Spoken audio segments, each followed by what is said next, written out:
O meu tema, como está anunciado, é o tema da relação entre a filosofia e a vida. A pergunta sobre como a filosofia pode interferir em nossas vidas, que papel estaria reservado a ela, qual a contribuição que a filosofia nos oferece para pensar os problemas, os impasses, os dilemas com que nós nos defrontamos hoje.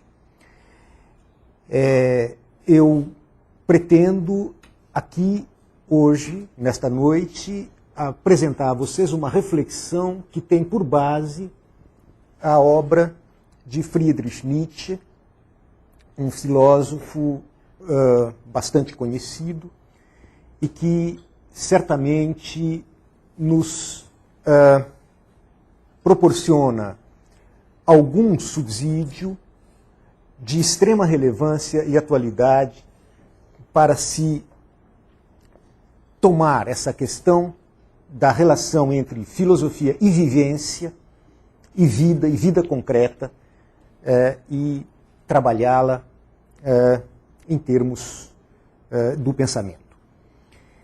Nesse espírito, eu creio que uma das perguntas mais importantes, pelo menos mais urgentes, com que nós podemos nos defrontar a esse respeito, foi formulada por um filósofo contemporâneo, falecido em 1984, eu me refiro a Michel Foucault. Michel Foucault, que tem uma inegável influência do pensamento nietzschiano e que, a respeito deste tema, formulou com uma rara felicidade uma questão que não está ligada a uma preocupação com algo assim como um imperativo categórico ou como uma lei universal do dever, com um código de normas de conduta e regras de ação, com um cânon universal da moralidade. Não é isso o que preocupa Foucault, não é um projeto de moral universalista. Foucault formula uma questão básica, inquietante e concreta que nos introduz de rijo no nosso tema, a saber, o que estamos fazendo de nossas vidas. Foucault se pergunta em que estamos transformando aquilo mesmo que nós somos. Essa questão, o que é que nós estamos fazendo de nós mesmos, é uma questão essencialmente ética. Porque é uma questão que impõe e implica uma relação consigo mesmo, uma relação reflexiva consigo mesmo, uma espécie de modelagem da própria vida, uma relação transformadora que se resolve não em um código moral, mas em uma forma de existência, em uma forma de vida. Colocada dessa maneira, a relação entre a reflexão filosófica e a vida, sob a forma da pergunta posta por Foucault, o que é que nós estamos fazendo das nossas vidas, eu creio que nós podemos buscar em Nietzsche uma contribuição, como eu disse, extremamente atual. Por quê? Porque para Nietzsche, filosofia é, antes de tudo, arte de transfiguração. E eu vou me permitir, com alguma frequência, ler passagens do próprio Nietzsche para que nós possamos, por assim dizer, nos deleitar com o prazer da escrita desse que talvez seja um dos maiores escritores e poetas da história da filosofia. Para Nietzsche, filosofia é, como eu disse, antes de tudo, arte transfiguradora. Justamente enquanto filósofos, leio Nietzsche agora, nós não somos batráquios pensantes, não somos aparelhos de objetivar, de registrar, com entranhas congeladas. Temos continuamente de parir os nossos pensamentos em meio à nossa dor, dando-lhes maternalmente todo o sangue, coração, fogo, prazer, paixão, tormento, consciência, destino e fatalidade que há em nós.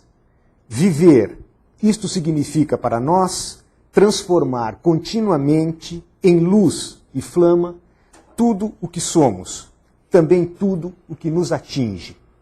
Não podemos agir de outro modo. Eu encerro aqui a citação do Nietzsche, que é, assim, emblemática do ponto de vista desta relação entre o pensamento filosófico e as próprias entranhas da vida. Eu gostaria de chamar a atenção para essa frase final, não podemos agir de outro modo. Esta é uma retomada, uma indicação, por assim dizer, elíptica, a famosa frase de Lutero, quando instado a abjurar as teses da Reforma, Lutero responde ao enviado do Papa justamente esta mesma frase. Aqui estou eu não posso fazer de outro modo. Nietzsche toma então o mote luterano, ele, talvez um dos mais vigorosos adversários de Lutero, toma aqui esta frase como uma espécie de exemplo do que seria honestidade intelectual. Não poder agir de outra maneira. Se, portanto, a relação entre a filosofia e a vida não pode se limitar a uma mera contemplação especulativa, a um relacionamento neutro, distante, objetivo, mas se esta é uma relação que brota das próprias entranhas, como diz o filósofo, isso tem uma implicação importante para o tema que hoje nos ocupa. E a implicação é: nunca se pode ter, em relação à vida, nenhuma forma de neutralidade, imparcialidade, objetividade. Juízos sobre a vida, sobretudo juízos de valor a respeito da vida, são sempre, necessariamente, aos olhos de Nietzsche, juízos distorcidos, juízos parciais, premido por interesses e preferências, por modalidades determinadas de avaliação. De maneira que juízos de valor sobre a vida denunciam a moral daqueles que os formulam. Juízos de valor a respeito da vida só podem ser pronunciados por seres viventes, o que é óbvio. Ou seja, juízos de valor sobre a vida só podem ser formulados por determinadas formas de vida. E por isso mesmo são avaliações parcimoniosas, deformadoras, interessadas, falsificadoras. Tomando-se aqui o termo falsificadora, se nós nos ativermos a um conceito tradicional de verdade como sinônimo de desinteresse, neutralidade, objetividade, imparcialidade no julgar. Se operarmos com este conceito tradicional de verdade, então todo juízo de valor sobre a vida é necessariamente falso, porque necessariamente parcial, incontornavelmente parcial. Cito Nietzsche mais uma vez. Juízos de valor acerca da vida, contra ou a favor, nunca podem ser verdadeiros. Afinal, eles têm valor apenas como sintoma. São considerados apenas enquanto sintomas. Em si próprios, tais juízos são bobagens. É preciso estender ao máximo as mãos e fazer a tentativa de apreender essa espantosa finesse, a de que o valor da vida não pode ser estimado. Não por um vivente, pois ele é parte interessada, até mesmo objeto da disputa, e não juiz. E não por um morto, por um outro motivo. Que um filósofo enxergue no valor da vida um problema é até mesmo uma objeção contra ele, uma interrogação quanto à sua sabedoria, uma não sabedoria. Como? Todos esses grandes sábios, eles não teriam sido apenas decadentes, não teriam sido nem mesmo sábios, mas volto ao problema de Sócrates. Fim de citação. Eu fiz questão de reproduzir essa estranha frase, volto ao problema de Sócrates, porque este texto é retirado de um capítulo do livro chamado Crepúsculo dos Ídolos, que se chama justamente O Problema de Sócrates. Capítulo este no qual Nietzsche faz, então, uma espécie de análise da figura histórica de Sócrates. E volto ao problema de Sócrates, me parece uma frase propícia para a reflexão que eu pretendo desenvolver com vocês aqui hoje. Vocês se recordam, eu acabo de dizer que ao final da citação lida anteriormente, Nietzsche parodia uma frase de Lutero, e aqui ele me parece parodiar o procedimento tipicamente socrático, a saber, o procedimento de colocar sob suspeita, colocar ironicamente sob suspeita, uma pretensa evidência ou saber. E aquilo que nós assistimos realizado neste texto aqui, a meu ver, é uma referência emblemática de um procedimento que o Nietzsche usa com toda maestria, que é o procedimento de inversão, reversão ou transvaloração. Nós assistimos aqui uma espécie de transvaloração do procedimento socrático.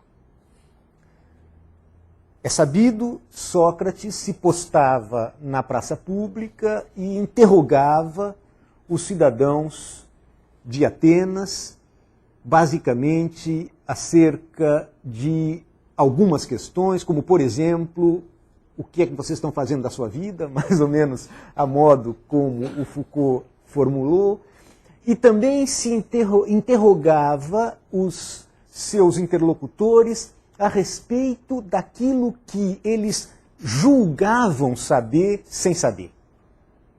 Ou seja, a ironia consistia justamente nesse movimento de afastamento das convicções irrefletidamente assumidas, com o objetivo de revelar precisamente a irreflexão, ou seja, a aparência de um saber que, na verdade, ignorava a sua falta de fundamentação. Portanto, o que Sócrates mostrava é que aqueles que se consideram sábios, na verdade, ignoram a própria ignorância. E ele, Sócrates, era, então, talvez, com certeza, o mais sábio de todos os gregos, porque ele não ignorava a sua própria ignorância. Ou seja, a douta ignorância fazia dele o mais sábio dos atenienses, enquanto que todos aqueles que se julgavam sábios ignoravam, digamos assim, os seus próprios pés de barro, isto é, a ausência de fundamentação consistente e suficiente para o seu pretenso saber. Portanto, a pergunta que Nietzsche faz, como todos esses grandes sábios teriam sido apenas decadentes? E vejam aqui o que ele quer dizer, e volto ao problema Sócrates, inclusive o próprio Sócrates. Ou seja, a douta ignorância socrática não o livra de uma espécie de curiosidade mais funda, de uma espécie de senso crítico mais radical, que consiste em perguntar se a douta ignorância socrática não é também uma forma do engano, da ilusão, da ignorância da sua própria condição existencial de decadente. E por quê? Porque Sócrates também formula um juízo de valor a respeito da vida. O moralista Sócrates formula juízo sobre o valor moral da existência, e o juízo formulado por Sócrates a respeito do valor moral da existência é um juízo negativo, o que transforma para ele o ideal de filosofia em preparação para a morte. A felicidade a que a alma pode aspirar é desligar-se da prisão do corpo e dos sentidos, de modo que aquele que vive mais próximo do espírito, do espiritual, do divino, é aquele que se apega o menos possível aos grilhões do corpo, do mundo, da vida, da matéria, e se dedica ao cultivo da parte intelectual da alma, aquela que consiste no centro, no núcleo da nossa personalidade intelectual e moral. Justamente nesse contexto, porque um juízo de valor sobre a vida, em especial sobre o ideal de vida e o valor da vida, não tem valor senão como sintoma, sintoma que, por sua vez, expressa, oculta e revela uma condição vital determinada, a saber, a constituição própria daquele que profere tal juízo. Por causa disso, seria imprescindível prestar atenção nos juízos de valor que os filósofos fizeram a respeito da vida. Prestar atenção naquilo que para os filósofos constitui a finalidade última da vida. Se vocês me permitem, seria preciso prestar atenção naquilo que os filósofos entendem por felicidade. Creio que um dos mais pungentes aspectos da crítica de Nietzsche à modernidade, em especial a modernidade política, pode ser situado na representação moderna de felicidade.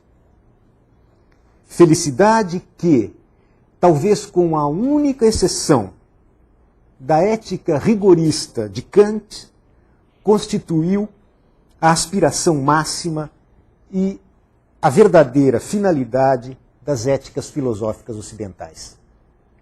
Sem medo de exagero, pode-se dizer talvez que o ideal de felicidade constitui, por assim dizer, o objeto mesmo de uma vontade eticamente qualificada. A felicidade se apresenta assim como um objetivo a ser alcançado no termo ou no curso de uma vida virtuosa.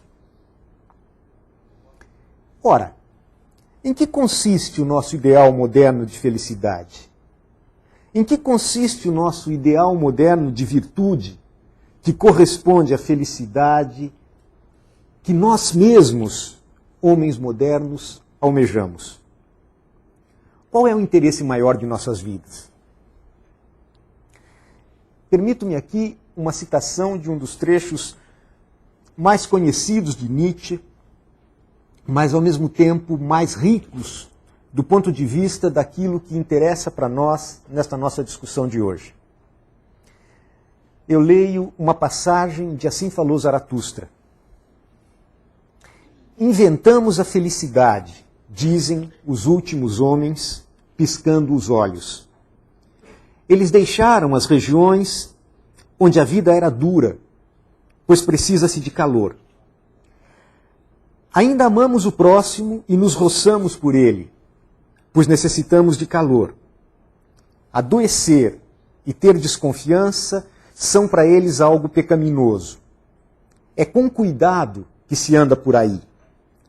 Tolo é quem ainda tropeça em pedras ou pessoas. Um pouco de veneno, de vez em quando, produz sonhos agradáveis. E muito veneno, por fim, para ter uma morte agradável. Ainda se trabalha, pois o trabalho é uma distração, mas providencia-se para que a distração não canse. Nenhum pastor, um só rebanho. Todos querem o mesmo, todos são iguais. Quem tiver um sentimento diferente vai voluntariamente para um manicômio. Eles têm o seu prazerzinho para o dia e o seu prazerzinho para a noite, mas veneram a saúde. Nós inventamos a felicidade, dizem os últimos homens, piscando os olhos. Fim de citação. Os últimos homens é uma caricatura de nós mesmos. Nós somos, enquanto homens modernos, os últimos homens, os inventores da felicidade. Aquilo que todos os sistemas éticos almejaram, nós conseguimos conquistá-los. Nós inventamos a felicidade. Mas nós inventamos a felicidade dos últimos homens, a saber, uma felicidade degradada, abastardada, amesquinhada, à altura deste anão que constitui justamente a figura do homem moderno. Numa passagem um pouco adiante dessa que eu acabo de citar, o Nietzsche diz o seguinte: os últimos homens são como pulgas. Eles vivem o mais longamente possível. Eles duram muito. Justamente porque inventaram a felicidade. Esta felicidade dos últimos homens expressa também o tipo, a figura dominante na cena cultural da modernidade política. Nesse sentido, eu gostaria de trazer a vocês aqui uma figura extremamente eloquente, com recurso a qual Nietzsche parodia a situação do homem moderno, a nossa situação e a situação dos últimos homens. Essa figura é uma composição sui generis. Ela é a fusão, eu cito, da besta darwiniana e do moderníssimo e comedido Janota da moral, que já não morde mais. Esses dois tipos se estendem gentilmente as mãos de um modo que, quando menos, resulta divertido, mostrando este Janota da moral em seu rosto a expressão de uma certa indolência bondosa e delicada, na qual mescla-se também uma pitada de pessimismo, de cansaço, como se, em realidade, não compensasse em absoluto levar a sério tais coisas, os problemas da moral. A mim, pelo contrário, parece-me que não há nenhuma outra coisa que compensasse tanto levá-la a sério. Fim de citação. Vejam, temos aqui então algumas imagens, né? Os últimos homens, as pulgas, os anões e este macaco darwiniano travestido de almofadinha que já não morde mais. Ou seja, este macaco tornado agora um tipo educado, refinado, civilizado, culto, enfim, erudito e moderno. Para Nietzsche, no entanto, esta mescla curiosa do macaco ancestral darwiniano com o mimado almofadinha moralista, que já não morde, gera uma mistura muito curiosa. E aqui nós trataremos diretamente do problema que vai nos ocupar doravante até o final da exposição. O que isto gera? Gera, mais uma citação, escravos eloquentes e folhetinescos do gosto democrático e suas ideias modernas. Todos eles homens sem solidão própria, rapazes bonzinhos e desajeitados, a quem não se pode negar coragem nem costumes respeitáveis, mas que são cativos e ridiculamente superficiais, sobretudo em sua tendência básica de ver nas formas da velha sociedade até agora existente a causa de toda miséria e falência humana. Com o que a verdade vem a ficar alegremente de cabeça para baixo. O que eles gostariam de perseguir com todas as forças é a universal felicidade do rebanho em Prado Verde. Com segurança, ausência de perigo, bem-estar e felicidade para todos. Nós, os avessos, o que eles gostariam de perseguir com todas as forças é a universal felicidade do rebanho em Prado Verde, com segurança, ausência de perigo, bem-estar e felicidade para todos. O sofrimento é visto por eles como algo que se deve abolir. Nós, os avessos, que abrimos os olhos e a consciência para a questão de onde e de que modo até hoje a planta homem cresceu mais vigorosamente às alturas, acreditamos que isso sempre ocorreu em condições opostas, que para isso a periculosidade de sua situação tinha de crescer até o extremo, sua força de invenção e dissimulação, o seu espírito, tinha de converter-se, sob prolongada pressão e coerção, em algo fino e temerário. Acreditamos que dureza, violência, escravidão, perigo nas ruas e no coração, ocultamento, estoicismo, arte da tentação e diabolismo de toda espécie, tudo que há de mal, terrível, tirânico, tudo que há de animal de rapina e de serpente no homem, serve tão bem à elevação da espécie homem quanto o seu contrário. Mas ainda não dissemos o bastante ao dizer apenas isso, e de todo modo nos achamos, com a nossa fala e o nosso silêncio, na outra extremidade de toda moderna ideologia e aspiração de rebanho. Final de citação. Me parece este um texto bastante eloquente e vigoroso no sentido da recusa, da crítica de Nietzsche à modernidade política e da sua posição radical em relação a este ideal de felicidade que não significa senão segurança, bem-estar, conforto, ausência de sofrimento. Sobretudo, este ponto me parece absolutamente fundamental. Esta tendência da modernidade política de fazer radicar toda a miséria da condição humana em uma forma irracional de organização da sociedade.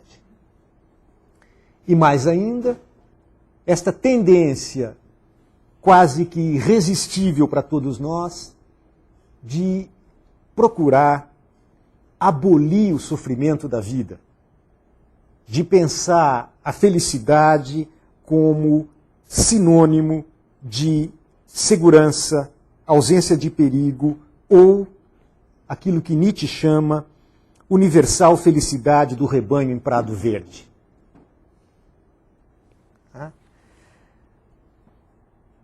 Ao contrário, os antípodas do ideal de felicidade dos últimos homens são aqueles que são capazes de manter perante a vida, na sua totalidade, uma atitude íntegra. Íntegra, eu quero dizer, de afirmação integral de tudo aquilo que integra a existência, seja o seu lado luminoso, seja o seu lado sombrio.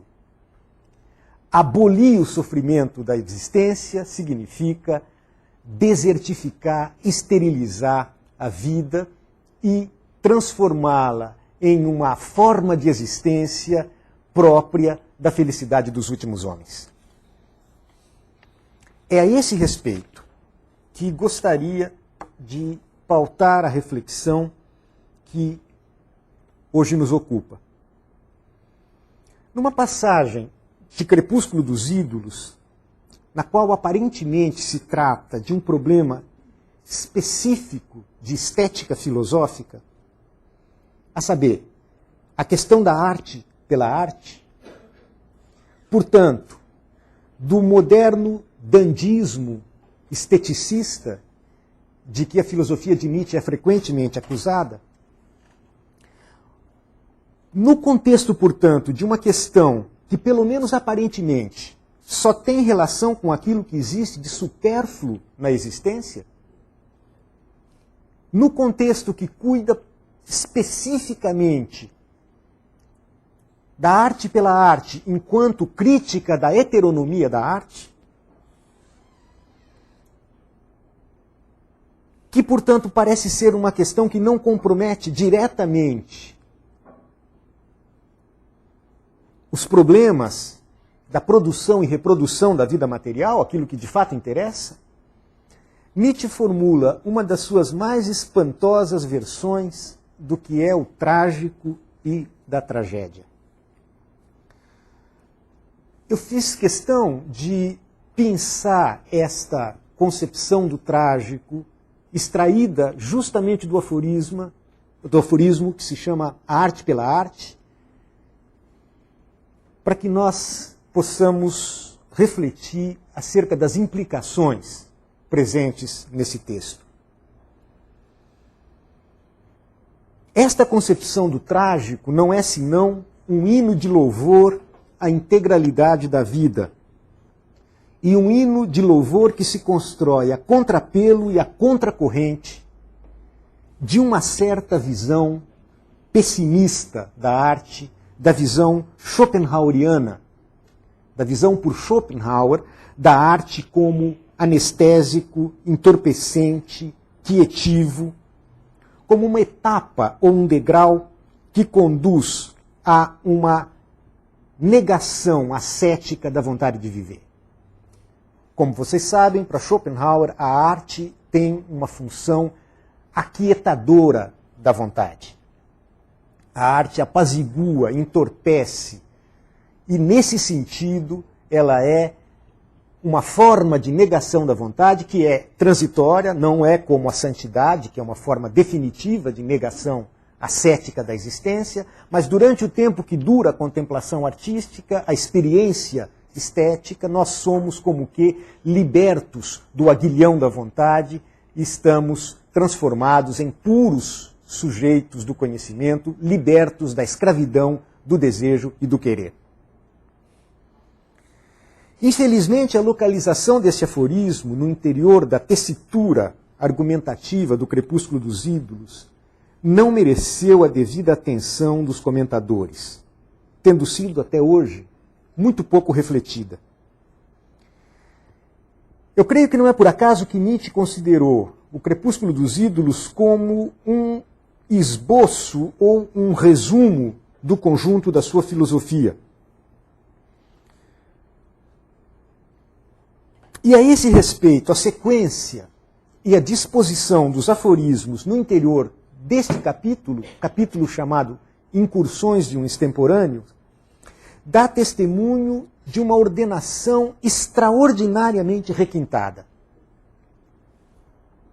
Um requinte planejado para os raros, para os muito raros, como bem observou um leitor perspicaz de Nietzsche, como Hermann Hesse. Depois de ter exposto a doutrina schopenhaueriana da arte como quietivo, como impulso à resignação, como negação transitória da vontade de viver, que conduz à negação definitiva sob a forma da santidade e da ascese, Nietzsche se permite, então, emitir um juízo a respeito do ideal da arte pela arte. Curiosamente, pouco antes deste aforismo 24, que se chama Arte pela Arte, Nietzsche fala de um juízo de valor negativo sobre a arte e sobre a vida por parte de Schopenhauer. Ele diz mais ou menos o seguinte: Schopenhauer fala da beleza com melancólico fervor, porque nela vê uma ponte pela qual se vai adiante, ou se adquire sede para ir adiante. A beleza o redime da vontade por alguns instantes. Ela chama a redenção. Em especial, Schopenhauer louva a beleza como redentora do cerne da vontade, da sexualidade. Vê nela o instinto procriador negado. Estranho santo. Alguém te contradiz, e eu temo que seja a natureza. Esse texto mostra bem o contexto em que o Nietzsche vai tratar da arte pela arte. Se a arte é algo assim como abnegação, resignação, redenção, isso é contraditado pela natureza. Isso prepara, então, o aforismo A Arte pela Arte, que eu reproduzo uma passagem aqui a vocês. A luta contra a finalidade é sempre luta contra a tendência moralizante na arte, contra sua subordinação à moral. A arte pela arte significa ao diabo com a moral. Mas mesmo essa hostilidade revela a força dominante do preconceito. Havendo-se excluído da arte o fim da pregação moral e do aperfeiçoamento humano, não se segue daí que ela seja sem finalidade, sem sentido, sem objetivo. Em suma, a arte pela arte seria um verme que morde a própria cauda. Melhor, nenhuma finalidade do que uma finalidade moral. Assim fala a mera paixão. Já um psicólogo pergunta: o que faz toda a arte? Não louva, não glorifica, não escolhe, não enfatiza? Com tudo isto, ela fortalece ou enfraquece determinadas valorações. Isto seria uma coisa acessória? Algo de que o instinto do artista não participa absolutamente? Ou não é antes o pressuposto para que ele possa ser artista? Seu mais profundo instinto visa a arte, não visa antes o sentido da arte, a vida, um desiderato de vida. Vejam aqui, portanto, a crítica da arte pela arte como uma falsa compreensão da autonomia da arte. Que a arte não sirva para justificar juízos morais não significa que a arte não sirva para nada. Ao contrário, a arte serve a vida. Ela é escolha, louvor, glorificação, ênfase da vida. Nietzsche prossegue: a arte é o grande estimulante da vida. Como poderíamos entendê-la como sendo sem finalidade, sem objetivo, como arte pela arte? Permanece uma questão. A arte também traz à luz muito do que é feio, duro, questionável na vida. Ela não parece com isso tirar a paixão pela vida? E de fato houve filósofos que lhe emprestaram esse sentido. Schopenhauer ensinou que o desvencilhar-se da vontade como propósito geral da arte e venerou o inclinar-se à resignação como a grande utilidade da tragédia. Mas isso, já o dei a entender, é ótica de pessimista e mal olhado. Devemos recorrer aos próprios artistas. O que comunica de si o artista trágico? Não mostra ele justamente o estado sem temor ante o que é temível e questionável? Esse estado mesmo é altamente desejável. Quem o conhece lhe tributa as maiores homenagens. ele o comunica, tem de comunicá-lo desde que seja um artista. Vejam, nesse curto espaço, né, 2 vezes a paródia a frase do Lutero, não posso fazer outra coisa.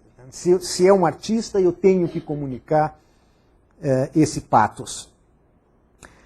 A valentia e a liberdade de sentimento ante um inimigo poderoso, ante uma sublime adversidade, ante um problema que suscita horror, é esse estado vitorioso que o artista trágico escolhe, que ele glorifica. Diante da tragédia, o que há de guerreiro em nossa alma festeja as suas saturnais. Aquele que está habituado ao sofrimento, aquele que busca o sofrimento, o homem heróico exalta a sua existência com a tragédia. Apenas a ele, o artista trágico, oferece o trago dessa dulcíssima crueldade. Fim de citação. Vejam, então, aqui no contexto da discussão da arte pela arte, nós temos justamente essa definição do trágico, a saber, a glorificação do sofrimento, a busca voluntária do problemático. Diante da tragédia, o que há de guerreiro em nossa alma festeja as suas saturnais. Aquele que está habituado ao sofrimento, aquele que busca o sofrimento, o homem heróico, exalta a sua existência na tragédia. Essa afirmação corajosa, vencedora do medo e do mal olhado, que toma o horrível na existência como motivo de depreciação e negação do mundo e da vida, essa vontade de caluniar, que por toda parte só descobre o pecado e a falta, esta vontade de calúnia que faz do sofrimento uma objeção contra a existência, é contrastada por Nietzsche por essa afirmação da totalidade, sem acréscimo nem subtração, sem edulcorados consolos metafísicos num além-mundo, num além do homem. É esta visão integral da existência que encontra a sua consagração religiosa precisamente no culto dos mistérios daquele Deus que para Nietzsche é o único personagem de todas as tragédias, Dionísio. Essa celebração da vida constitui para Nietzsche o autêntico sentido das bacanais, das festas em honra de Dionísio, de quem Nietzsche se considerava o último discípulo. Esse sentido reza: todas as figuras do negativo, o sofrimento, a doença, a finitude, a morte, o mal, o pecado, são condições do seu oposto. É a escuridão que torna possível a percepção da claridade da luz.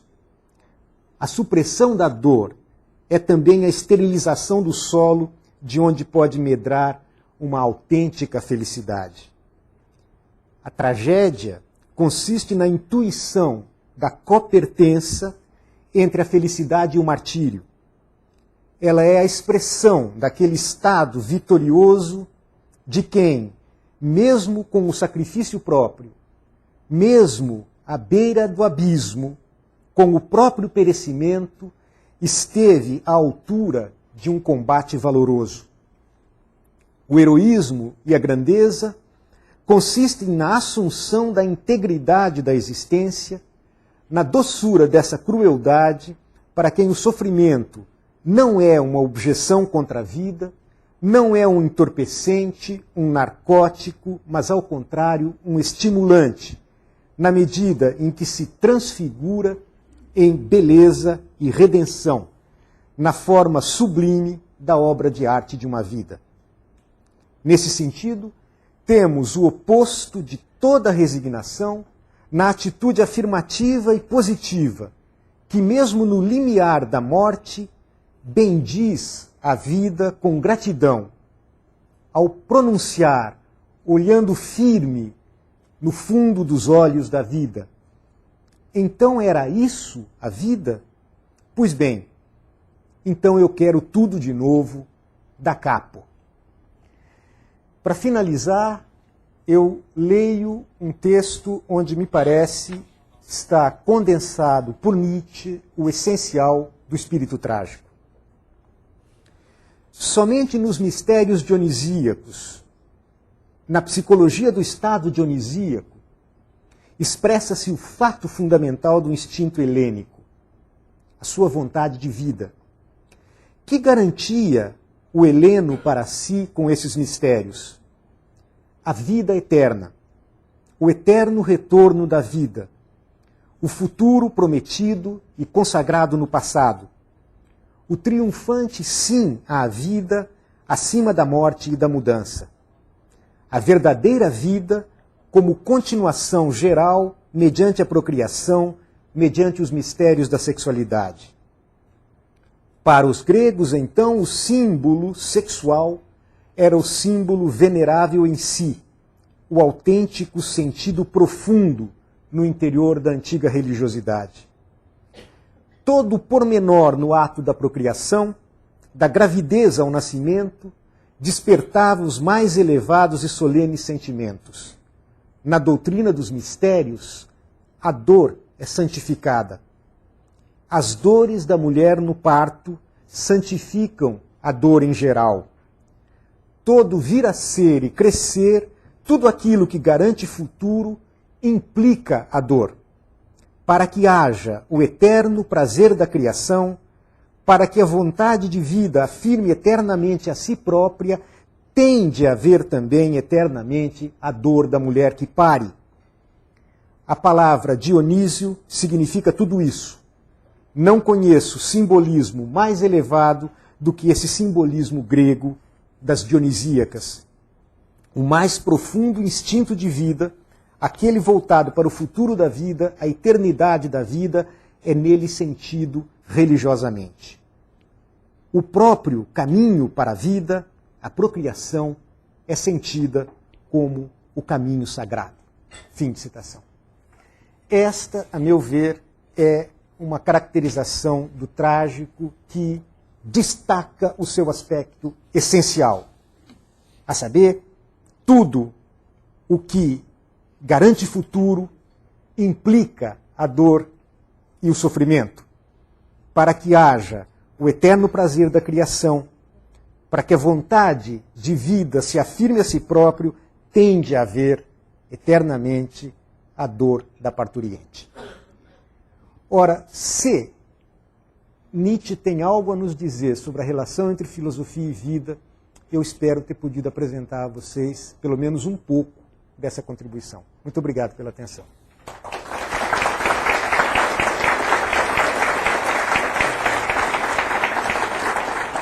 Gostaria de ouvir do senhor que importância que teve a experiência da dor e do sofrimento para Nietzsche ao expor a sua filosofia.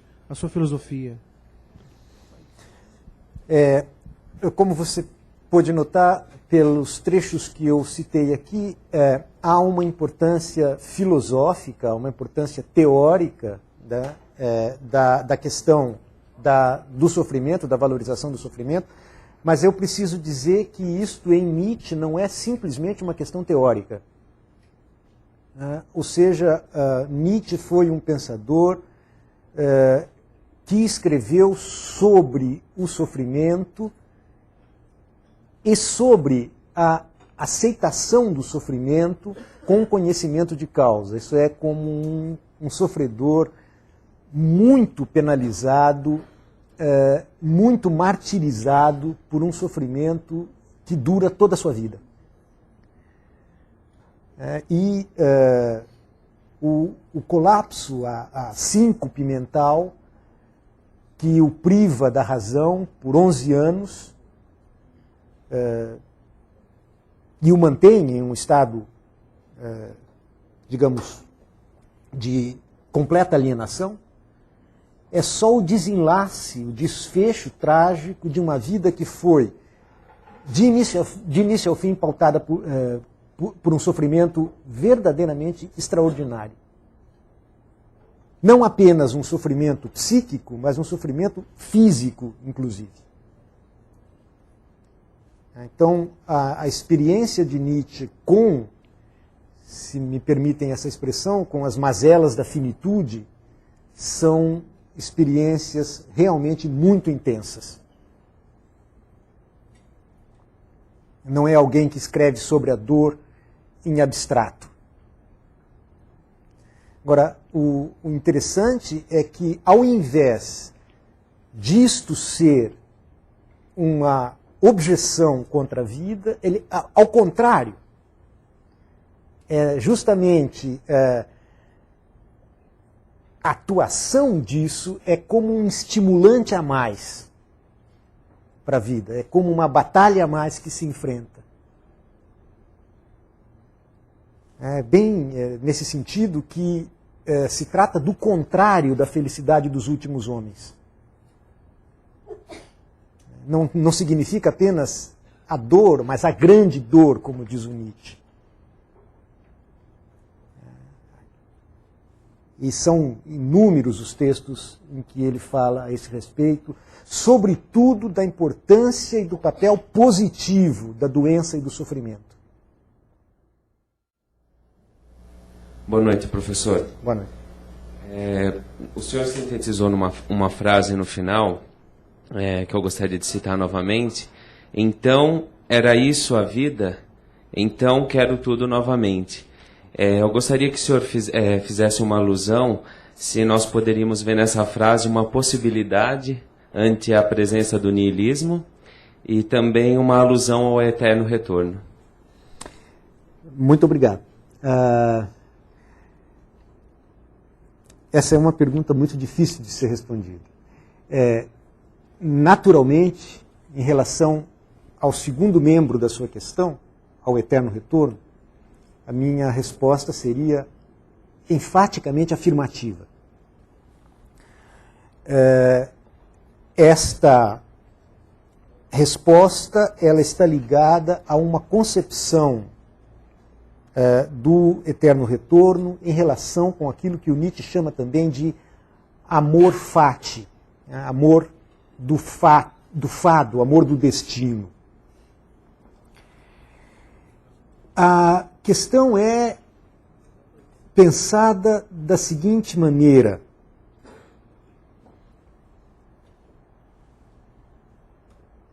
diante de uma perspectiva segundo a qual todos os momentos da nossa vida retornarão eternamente na mesma ordem e na mesma sequência, pode-se ter, diante dessa perspectiva, tipos diferenciados de reação. Ou seja, o eterno retorno de todos os nossos momentos vividos pode ser para nós, vai dizer Nietzsche em um texto da Gaia Ciência, o mais pesado de todos os pesos. Ou seja, pode ser horrível, pode ser assustador, pode ser totalmente paralisante, massacrante. E nesse sentido, representar a versão mais radical do niilismo. Ou seja, a nossa existência se repetiria eternamente, sem nenhum propósito, nenhum sentido, nenhuma finalidade, que não o ciclo infinito da repetição. Isso poderia gerar um desespero tão grande, uma tristeza tamanha, que ela equivaleria a renunciar a qualquer tipo de ação. Ou seja, a uma total depreciação da existência. Por uma dupla razão. Em primeiro lugar, porque se trata de uma existência totalmente absurda, desprovida de qualquer sentido e finalidade. Em segundo lugar, porque isso nos conduziria a uma forma, digamos assim, insuportável de fatalismo. Ou seja, se todos os nossos atos retornarão eternamente na mesma ordem e na mesma sucessão em que eles se produziram uma vez, então, não importa o que eu faça, eu não posso modificar absolutamente nada. Eu estarei condenado a repetir eternamente uma vida que eu não posso jamais modificar. Então, neste sentido, a sua pergunta implicaria em dizer que, vista sob essa ótica, a ideia do eterno retorno seria o niilismo extremo. Niilismo entendido aqui, para aqueles que eventualmente não têm, se dedicaram ao exame desse termo, em Nietzsche significa vontade de nada. Isto é, significa a perda de sentido, a perda de consistência, a perda de força por parte dos nossos valores mais elevados. A revelação de que os nossos valores supremos, na verdade, não são nada. Isso significa, grosso modo, niilismo. Então, se a nossa existência não tem nenhum sentido, se ela não é senão absurdo e acaso, e, sobretudo, se ela não pode ser modificada no essencial, porque ela será eternamente repetida se nós pressupusermos um ciclo eterno, né, que será reposto como se você virasse uma ampulheta eternamente, sempre de novo. Então isso seria a forma mais extrema do niilismo. Mas, e aqui voltamos aí ao problema da questão que o André levantou sobre o caráter estruturante dos contrários e dos opostos no pensamento do Nietzsche. Da mesma forma que isso pode ser aplastador, isso pode ser uma bênção. Isso pode ser a ocasião da mais profunda alegria. Isso pode ser não objeto de uma aceitação resignada, mas de um acolhimento e de uma afirmação. Ou seja, eu posso ter, diante dessa perspectiva, uma postura existencial que significa querer cada uma das minhas ações e dos meus pensamentos como se eles tivessem a forma da eternidade. Se me permite uma expressão pouco mais, chamemos assim, prosaica, se existir de tal maneira que você não se arrependa jamais de nenhum único ato da sua vida. Ou seja, que você pode querer de novo, daí a expressão que o Nietzsche usa, retirada do léxico musical, da capo, ou seja, desde o começo outra vez, tudo nos seus menores detalhes. Ora, claro que aqui é óbvio que o paradigma é o paradigma da criação artística. Se você tem uma obra de arte bem acabada, se você tem uma obra de arte completa, você tem uma totalidade que encerra nela o seu sentido. E não há nenhum sentido transcendente a essa totalidade. Não há nada que você possa acrescentar nem retirar, sem destruir a obra.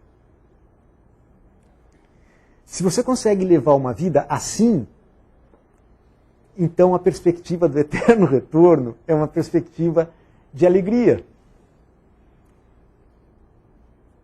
Da mesma forma como você não pode retirar nenhum movimento de uma sinfonia sem danificar a sinfonia, você não pode retirar nenhum sofrimento da sua existência, senão você mata as suas alegrias. Então, neste sentido, o eterno retorno é precisamente a superação do niilismo. A superação do niilismo que prescinde de uma economia da salvação. Não tem redenção nem no além, nem no fim da história. Se há uma redenção, essa redenção é absolutamente imanente. Ela se faz nessa tarefa heróica de transformar a sua vida numa obra de arte. De forma que a contemplação dela é a contemplação da beleza. E que tudo aquilo que diz respeito às mazelas da finitude, ou seja, o sofrimento, a dor, a morte, tudo isso é, na verdade, transfigurado de tal maneira que aparece como belo, exatamente como a perempção do herói trágico. A tragédia é o quê? É a intuição de que a existência é um absurdo. Mas esse absurdo tem a forma artística da beleza. E, portanto, ele é suportável. Mais ainda, portanto, ele é desejável. Para usar uma aproximação que não me parece também ela um disparate, eu creio que se poderia muito bem relacionar Nietzsche a Spinoza. O eterno retorno é a possibilidade da contemplação do instante, de cada um dos instantes da sua vida, sub specie eternitatis, ou seja, sob a espécie da eternidade. Isso seria uma redenção imanente que prescinde de qualquer espécie de escatologia e de juízo final. Nesse sentido, seria a superação do niilismo. Mas eu agradeço muito a sua pergunta e ela está muito longe de ser respondida. Ela só tem alguns elementos alinhavados. Eu queria que o senhor tentasse, se possível, fazer uma aproximação ou uma diferenciação da noção de felicidade que se poderia derivar da ética de Spinoza e a noção de felicidade que se eventualmente poderia derivar da noção de afirmação integral da vida em Nietzsche. Obrigado. Eu é que agradeço. Eu acho esse um tema extremamente interessante, porque existe em Spinoza, como é sabido, uma extraordinária valorização da alegria e, sobretudo, dos afetos alegres. Os afetos alegres são justamente aqueles que aumentam a nossa potência de existir. Enquanto que os afetos tristes são justamente aqueles afetos que deprimem e diminuem a nossa potência de existir. Portanto, ao contrário do que por vezes se acredita em um Spinoza sombrio, na verdade a ética de Spinoza é um grande elogio da alegria.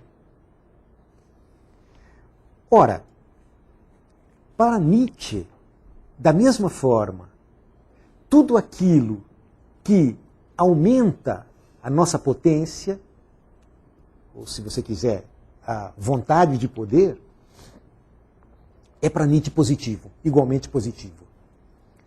Ora, a alegria é certamente algo que tonifica a vida.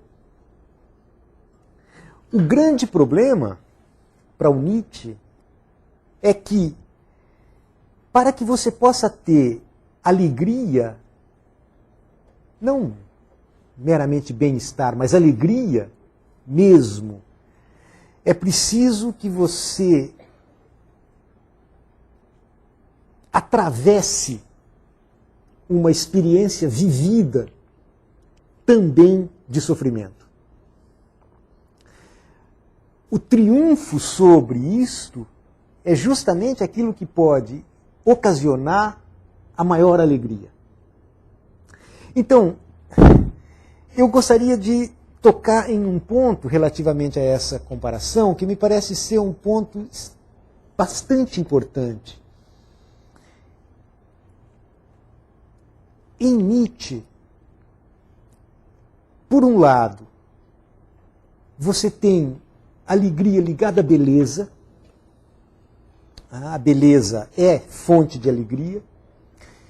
Porém, toda beleza pressupõe uma espécie de feiura, de caos, de universo sombrio e subterrâneo. Ou seja, a beleza é da ordem da aparência, da ordem da ilusão. É justamente por meio da beleza é que nós somos, essa é uma das teses centrais do Nietzsche, nós somos, por assim dizer, arrastados para a existência e para a afirmação da vida. Ou seja, uma vida pobre, empobrecida, enfraquecida, é uma vida que só tem lugar para o feio. Enquanto que a transformação do horrível em algo belo produz alegria e produz felicidade. Para Nietzsche, não existe nada mais importante do que o riso. Curioso, né? Um homem que sofreu a vida inteira, que fala tanto de sofrimento, no entanto, fala também o tempo todo de riso. Este riso é justamente aquilo que permite uma atitude leve diante da vida. Uma atitude leve é aquela que contorna, evita a seriedade, a gravidade, que justamente diminui a nossa potência. Então, quando Nietzsche diz que é preciso rir, inclusive de si próprio, é justamente para evitar que nós nos tornemos pesados demais. Ou seja, que nós nos levemos a sério demais. Que nós nos tornemos o que ele chama de espantalhos moralistas. Ou seja, contra a tentação de se transformar num espantalho da moral, não existe melhor remédio do que a carapuça de pícaro ou o chapéu do palhaço. Isso está justamente na Gaia Ciência. É justamente esse componente da alegria, do riso, da leveza que o Nietzsche vê presente como elemento tônico. Ou seja, que nos convida a viver. Que nos convida a viver de novo, mesmo aquilo que tem de mais dramático na nossa vida. Isso me parece ser bastante possível estabelecer um paralelo com um sujeito extremamente sofredor e doentio como Spinoza, e que, no entanto, escreve uma ética da felicidade. Boa noite, professor. Boa noite. Eu gostaria de saber se é possível, e se for possível, como é possível conciliar uma ética da transformação, da transvaloração, com um amor à fatalidade que a repetição significa. Muitíssimo obrigado pela pergunta. Eu acho que é possível sim. É possível sim, e é possível no seguinte sentido. O amor da fatalidade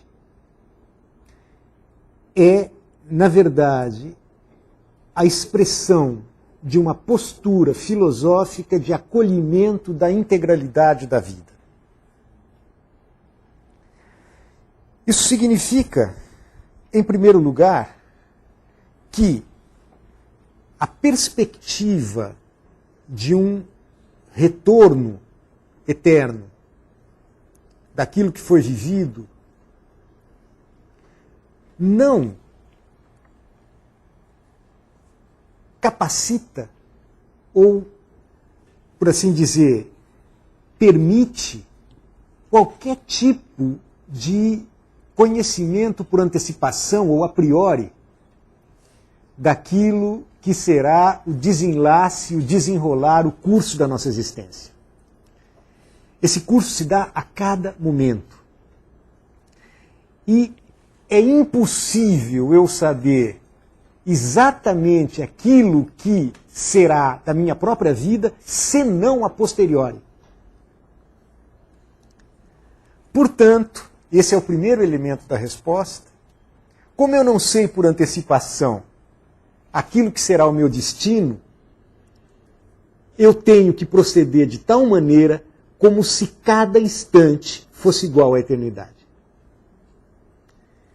Por isso, essa perspectiva de um amor ao fado não é uma negação da capacidade transformadora, mas é uma reposição desse desejo de transformação de cada pensamento, de cada gesto, em cada momento da sua existência. Além disso, há um segundo aspecto que o Nietzsche chama de fatalismo turco. Nada aqui de relação a uma depreciação do fatalismo turco, né? Não é esse o sentido da expressão. O sentido da expressão fatalismo turco, que depois, mais tarde, o fatalismo turco aparece no Andarilho e Sua Sombra, mais tarde no Et Homo, Nietzsche vai falar em fatalismo russo. Então, portanto, fica aqui completamente descartada a possibilidade de xenofobias. Né? O que ele chama de fatalismo turco é uma espécie de cilada do pensamento, bem no sentido da sua pergunta. A saber, veja, se existe um encadeamento necessário de todas as coisas, nos seus detalhes mais insignificantes, de maneira que nada daquilo que eu faça possa alterar o que quer que seja quanto ao essencial, então nada tem sentido. Então, ou eu, digamos, solto completamente as rédeas e levo uma existência inteiramente a bel prazer, ou eu não faço absolutamente nada, numa atitude negativa de pura resignação, porque, afinal de contas, as coisas se repetirão com a mesma necessidade por toda a eternidade. Ora, onde está a falácia aqui? A falácia aqui reside justamente nesta concepção do fatalismo como uma espécie de nostalgia do livre-arbítrio.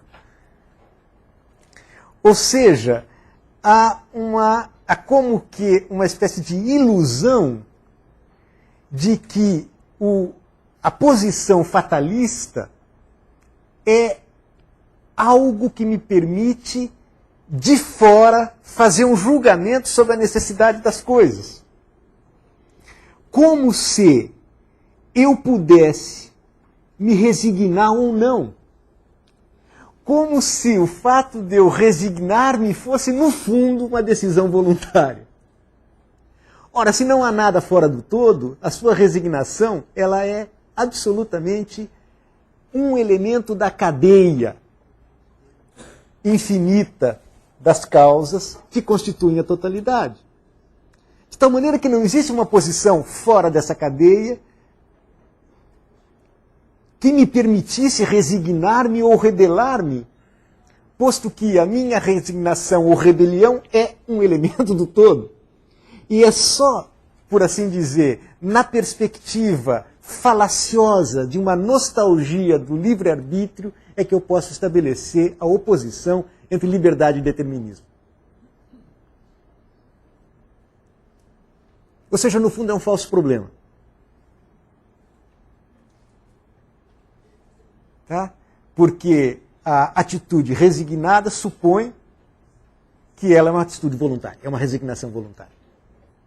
Ora, eu sou a minha própria resignação. Por isso, essa atitude afirmativa perante cada pensamento e cada gesto, como se eles, por assim dizer, devessem ser considerados sob a perspectiva da eternidade, ela não é um elemento paralisante, ao contrário. Ela é o mais pesado de todos os pesos, mas ela pode ser, como ele leu aqui, vivida, vivenciada, ou como um peso demoníaco, ou como o discurso sublime de um Deus. Tudo depende do quê? Tudo depende de você, a saber, do tipo de vida que você é.